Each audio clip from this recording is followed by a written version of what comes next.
દશામાના વ્રતની પૂજન વિધિ।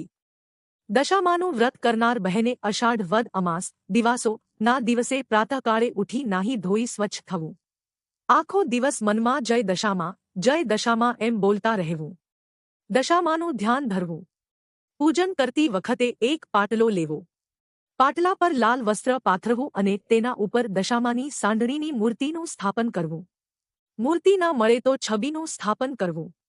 જો મૂર્તિ કે છબી પણ ના હોય તો મનમાં દશામાનો સંકલ્પ કરીને દશામાનું સ્થાપન કરવું।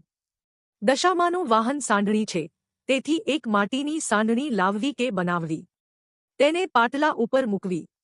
પાટલા ઉપર જ્યાં દશામાની સ્થાપના કરી હોય ત્યાં બાજુમાં એક ત્રાંબાના કલશનું સ્થાપન કરવું। સૂત્રના 10 તાર લેવા અને તેને કંકુમાં બોળી 10 ગાંઠ વાળવી અને તેને ત્રાંબાના કળશ ઉપર વીંટાળવો। સૂત્રના બીજા 9 તાર અને 1 તાર પોતાના કપડાનો લેવો। એમ 10 તારનો દોરો બનાવવો।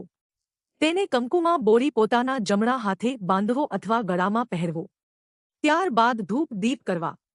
શ્રદ્ધાપૂર્વક ભાવિકજન પાસેથી દશામાની વાર્તા સાંભળવી અથવા પોતે દશામાની વાર્તા વાંચવી। વાર્તા પૂરી થયા પછી જય દશામાના સવાસો જપ કરવા। મૂર્તિને તથા પાટલાને અને ત્રાંબાના કળશને કંકુના ચાંદલા કરવા અને 10 વખત પગે લાગવું। ત્યાર પછી દશામાના વાહન સાંઢણીને ચાંદલો કરીને પૂજન કરવું। આ વિધિ ચાલે ત્યાં સુધી દીવો બળતો રહે તેનું ધ્યાન રાખવું। બને તો અખંડ દીવો રાખવો। જય દશામા।